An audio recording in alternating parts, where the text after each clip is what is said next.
Le damos la bienvenida en la Red 21 al diputado del Partido Colorado, presidente actualmente de la Cámara de Representantes, Ope Pasquet, porque por estos días ya se va a votar la ley que legaliza la eutanasia. Y empezar primero por esa reflexión, porque es que en la sociedad uruguaya es necesaria legalizar la eutanasia. ¿Qué significa?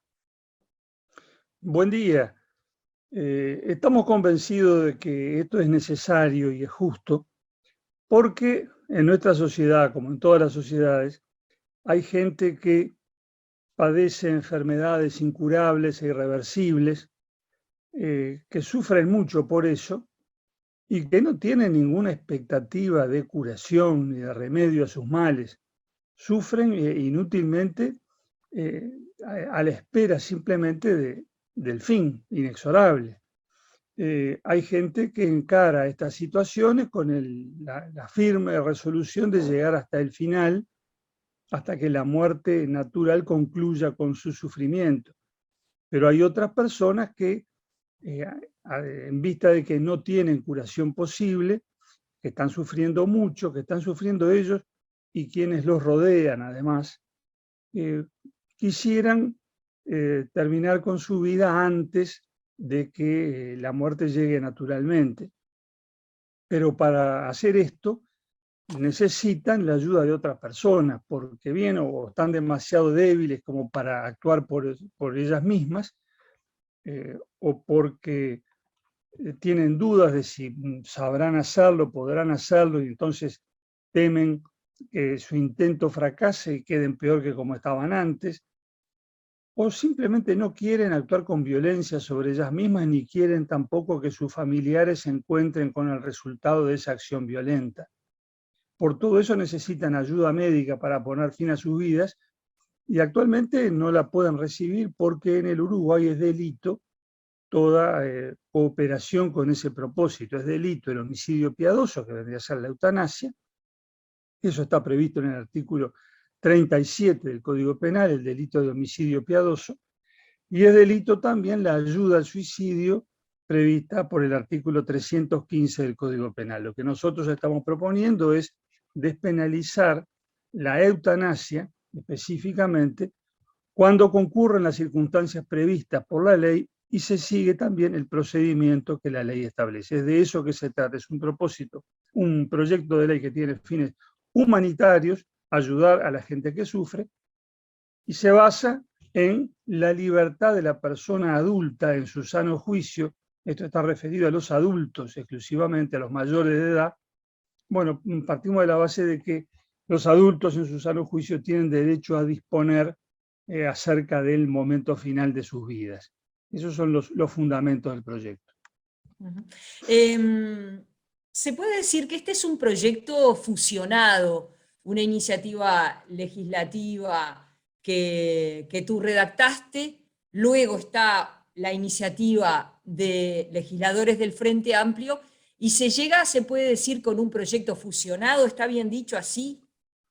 Sí, es correcto, es un proyecto común de legisladores colorados y frente amplistas que teníamos el propósito común de habilitar la eutanasia. Entonces, francamente, no fue difícil ponernos de acuerdo, porque había un objetivo común bien claro y bien preciso, que era habilitar la eutanasia. Yo había encarado la cuestión desde el punto de vista del derecho penal en el proyecto que presentamos con otros compañeros del Partido Colorado en marzo del año 2020,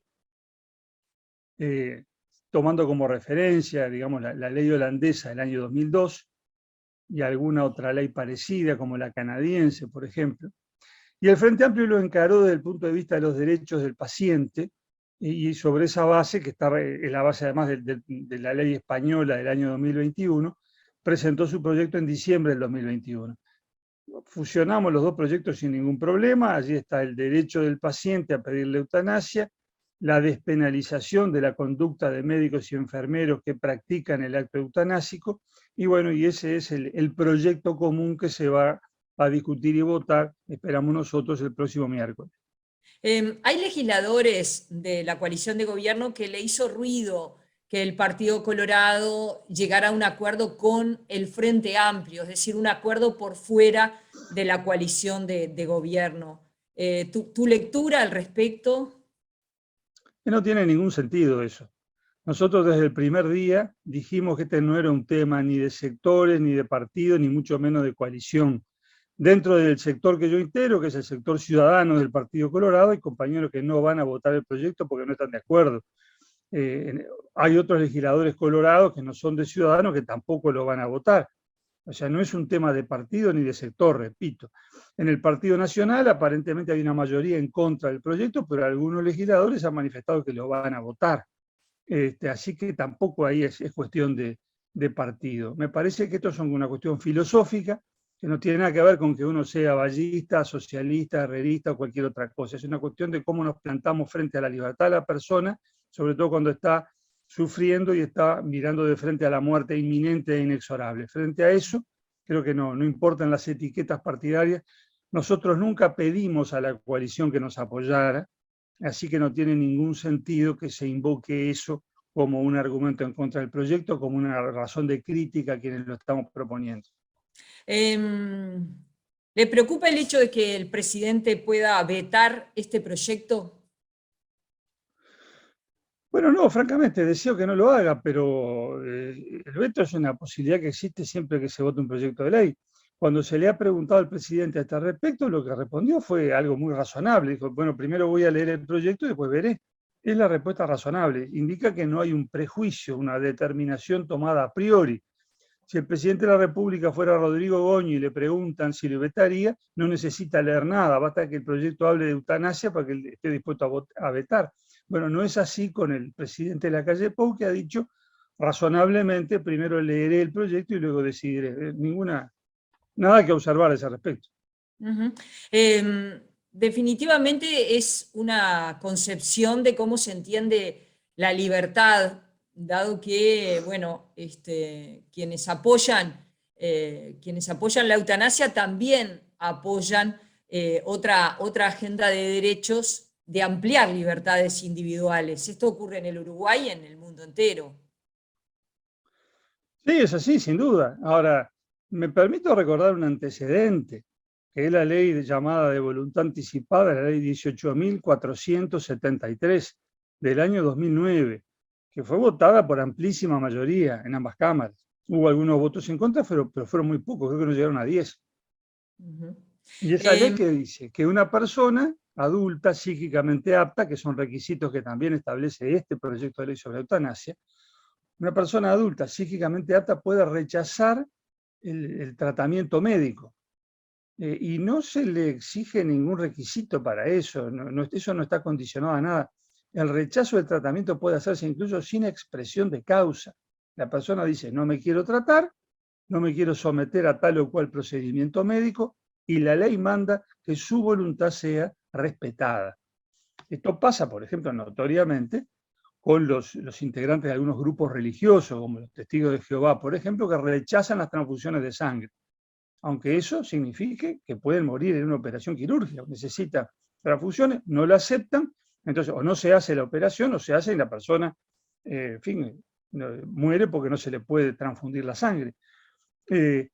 Los otros días, hablando en la ciudad de San Carlos sobre este proyecto de ley de eutanasia, en el diálogo que se da siempre luego de la charla con los asistentes, una señora nos decía que conocía, en fin, que una persona de su familia política después de haber estado sometida durante años a diálisis, cada vez más frecuentes, finalmente, exhausta, había terminado rechazando la diálisis, cosa que determinó que muriese 3 días después. Y bueno, y los médicos naturalmente aceptaron su decisión de no dializarse, porque hay una ley que dice que la persona puede rechazar el tratamiento médico. Y antes de la ley, la práctica médica inveterada desde siempre en nuestro medio reconocía a las personas el derecho a rechazar el tratamiento médico. Entonces, si permitimos que se rechace la asistencia médica, aunque eso determine la muerte, ¿por qué nos negamos a admitir que pueda pedirse la asistencia médica para producir la muerte? Yo creo que en sustancia es el mismo concepto. Lo admitimos ya en la ley del año 2009 para estos casos que estoy señalando, bueno, admitámosla ahora para que una persona pueda pedir asistencia médica para anticipar su muerte. No en cualquier caso, no en cualquier circunstancia. En las circunstancias establecidas en la ley, cuando la persona está padeciendo una patología o condición de salud incurable e irreversible que deteriora gravemente su calidad de vida y le produce sufrimientos que a ella le resultan insoportables. En estas condiciones, propone la ley, queda habilitada la práctica de la eutanasia cuando hay dos médicos que intervienen en todo el procedimiento y que garantizan que las cosas se hacen efectivamente como la ley dice que deben hacerse. Precisamente el diputado Goñi decía que considera inadmisible que se acepte que la muerte anticipada es un derecho. Bueno, pero digo, esa ley que está vigente del año 2009 y nadie ha propuesto derogarla, ya lo admite. Cuando decimos que una persona puede rechazar un tratamiento médico a sabiendas de que eso va a significar su muerte, cuando una persona puede rechazar, por ejemplo, que la conecten a un respirador artificial, ¿qué estamos diciendo? Que puede adoptar una decisión que va a determinar su muerte. Eso lo admitimos. ¿Por qué no admitirlo en este caso? O sea que se parte de una concepción según la cual la vida no es disponible. Nosotros no pensamos eso, pensamos que la libertad humana comprende el acto final de la vida, que es la muerte, y que una persona adulta y en su sano juicio puede tomar esa decisión. Ahora, una cosa es que la tome sola la persona, digo, el suicidio en el Uruguay no es delito, la tentativa de suicidio tampoco lo es, nunca lo fue.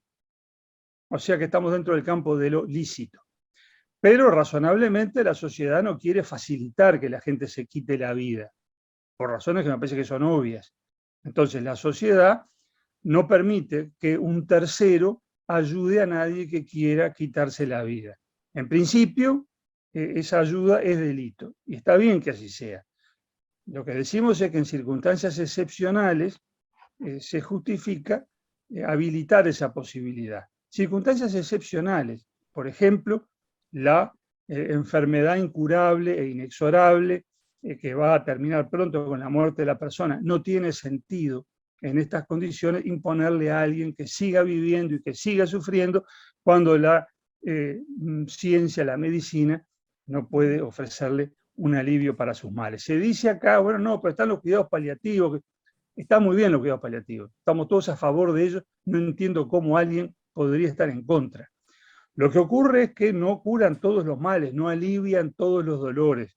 Para empezar, es obvio que no alivian, digamos, la angustia de quien está, por ejemplo, en una situación que le impide mover todos sus miembros, el cuadripléjico, que está absolutamente inmovilizado y que contempla con horror la posibilidad de vivir mucho tiempo de esa manera. ¿Cómo no entender una situación así? Y bueno, y también debe entenderse la situación del que experimenta el sufrimiento físico. Y para algunos dolores físicos, cosa que admiten los paliativistas, no hay tampoco alivio en los cuidados paliativos. Son pocos casos, dicen ellos, que pueden aliviar el 95% de los casos. Hay un 5% restante que no pueden cubrir. Y bueno, entonces, a ese 5%, ¿qué le decimos? Se dice, bueno, no, pero en el último caso se le administra la sedación paliativa, el individuo pierde el conocimiento y deja de sufrir porque ha perdido la conciencia. Bueno, pues yo pregunto, ¿y cuál es la superioridad ética del estado de inconsciencia ese sobre el acto por el cual una persona racionalmente y voluntariamente decide terminar con ese estado de cosas que no tiene cura ni solución? ¿Por qué le van a imponer a alguien que quedar como un vegetal, quién sabe por cuánto tiempo, hasta que venga la muerte, en vez de respetar su derecho de decir, hasta acá llegué, termino acá, no quiero que esto continúe, ya que no hay ninguna solución definitiva para mí? Entonces, los cuidados paliativos están muy bien, nadie está en contra de ellos, pero no se oponen a la eutanasia, pueden ser complementarios de la eutanasia desde la perspectiva que importa, que es la perspectiva de la persona que está sufriendo. Para la persona que sufre, puede estar muy bien que haya cuidados paliativos y que como segunda posibilidad, al final haya también eutanasia si la precisa. Es lo que dicen las estadísticas en países como Bélgica, como Nueva Zelanda, o en el estado norteamericano de Oregón, donde las personas que llegan a la eutanasia o al suicidio asistido pasaron antes en abrumadora mayoría por los cuidados paliativos. Son porcentajes del 70 o 80%. La gente que pide eutanasia o pide asistencia para suicidarse, antes pasó por los cuidados paliativos. Y hay casos notorios donde esto ha ocurrido, algún caso internacional, el de la señora Ana Estrada en Perú, donde no hay ley de eutanasia. La señora Estrada pidió que le habilitaran la eutanasia, en su caso a través de una acción de amparo presentada judicialmente. La justicia habilitó su pretensión e invocaba el hecho de estar en cuidado paliativo de hacía mucho tiempo. Esta señora tenía 45 años cuando presentó la demanda y venía sufriendo una enfermedad degenerativa allí desde los 15 años prácticamente. Actualmente tiene cuidado paliativo las 24 horas del día. Bueno, y es una de las razones por las cuales quiere dejar de vivir, porque entiende que esa situación la agobia, necesitar a alguien al lado de las 24 horas del día, haber perdido totalmente su privacidad absolutamente para todo, ha terminado por agobiarla. Bueno, es una demostración bien clara de que solo con cuidado paliativo las cosas no se arreglan. Y aquí en Uruguay hay un caso que lo ha expuesto reiteradamente Florencia Salgueiro, que es una de las integrantes de Empatía Uruguay, un grupo, una asociación civil que está a favor de la eutanasia. Y Florencia Salgueiro ha contado reiteradamente el caso de su padre, Pablo Salgueiro, que murió de ELA, esclerosis lateral amiotrófica. Este señor tuvo cuidados paliativos durante varias semanas, los tuvo de buena calidad, dice Florencia, 24 horas por día, 7 días a la semana, le hicieron mucho bien, hasta que llegó un punto en que no fueron suficientes, que no lograban evitar que se tuviera dificultades para tragar, para hablar, finalmente para respirar. Se despertaba 6-7 veces por noche con las dificultades para respirar. Terminó él pidiendo a los médicos que le dieran muerte, porque no quería seguir en esa situación recibiendo cuidados paliativos como los estaba recibiendo. Bueno, el relato hecho por Florencia es realmente conmovedor. Recomiendo a los que tengan Twitter que vayan a buscar la cuenta de ella, @FloSalgueiro. Hay un hilo allí que cuenta toda esta experiencia y muestra con un ejemplo bien concreto acá en Uruguay cómo hay gente que después de recibir cuidado paliativo igual pide la eutanasia como forma, la única forma de poner fin al sufrimiento que está experimentando. ¿Y cómo sería el procedimiento?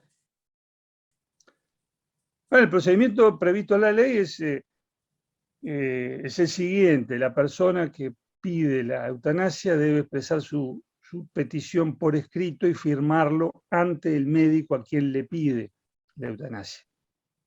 Si no puede firmar por el estado en que está o porque no sabe, debe firmar otra persona a su ruego, pero también en presencia del médico y de la propia persona de quien se trata.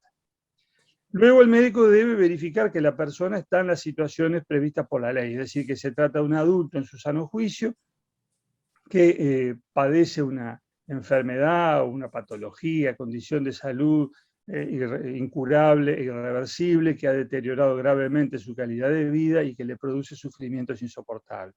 Si el médico se convence de que es así, pasa el caso a la consideración de otro médico, totalmente independiente del primero, que debe hacer el mismo examen por su cuenta, debe entrevistarse con la persona, debe estudiar su historia clínica, y si ambos médicos coinciden en que se dan los requisitos exigidos por la ley, se pasa a la etapa siguiente del procedimiento, que es una entrevista que debe tener el paciente, es decir, la persona que sufre, con el médico tratante, por lo menos 10 días después de aquel día en que formuló su petición. Estos días son para que la persona tenga tiempo para reflexionar, para cerciorarse de que anticipar la muerte es realmente lo que ella quiere. El médico en esa entrevista debe hablar en profundidad con el enfermo, explicarle su situación, el curso probable de su enfermedad, las medidas que se puedan tomar para ayudarlo, los cuidados paliativos que pueda recibir, y debe además cerciorarse, debe verificar que esa voluntad que la persona expresa sea una voluntad libre, seria y firme. Libre porque si hay cualquier presión, evidentemente esto está viciado, no se puede seguir adelante. Una voluntad seria, es decir, la persona debe querer realmente el fin de su vida, no puede utilizar esto como como una manera de llamar la atención de los parientes o de los amigos, que si que no lo escuchan, que no lo atienden. Entonces, para llamar la atención, dice que quiere morirse. Bueno, si esa es la finalidad, entonces tampoco se puede seguir adelante, no hay una voluntad seria allí. Y si la persona un día dice una cosa y 10 días después en la entrevista dice que está dudando, que no sabe, bueno, entonces tampoco hay una decisión firme, no se puede proseguir.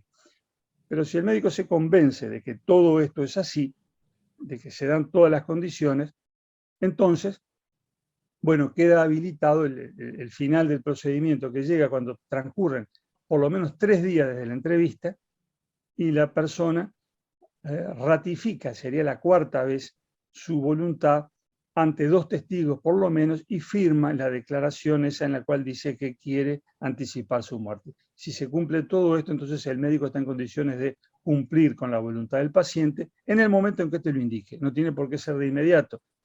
Puede ocurrir, hay casos que lo demuestran, que la persona obtenida esa habilitación para proceder a la eutanasia deje pasar un tiempo, porque ahora tiene esa tranquilidad, sabe que cuando no aguante más, cuando no pueda más, ya está todo el camino recorrido, puede poner fin a su sufrimiento cuando lo desee. Cuando se produce la muerte, entonces sí, el médico debe remitir todos los antecedentes, la historia clínica, elementos complementarios que haya, en fin, al Ministerio de Salud Pública, quien verificará que se haya cumplido con lo establecido por la ley. Y si no fuere así, comunicará todo con la remisión de los antecedentes correspondientes a la Fiscalía General de la Nación, porque podría haber una situación delictiva y la Fiscalía tendría que investigar. Eso sí, se constata, si se comprueba que hubo un apartamiento de lo que la ley establece. Ese es en líneas muy generales el procedimiento. Acá no está previsto de manera obligatoria, de manera preceptiva, que el médico actuante consulte a un psiquiatra, por ejemplo, o a un especialista en la enfermedad que la persona padece.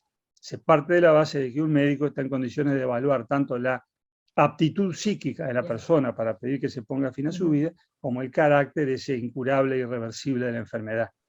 Pero si el médico tiene alguna duda, nada le impide hacer las consultas que considere pertinentes. Puede consultar a un psiquiatra, puede consultar a un especialista en la enfermedad que sea, y si igualmente tiene dudas, entonces no habilitará el procedimiento. En la duda se abstendrá.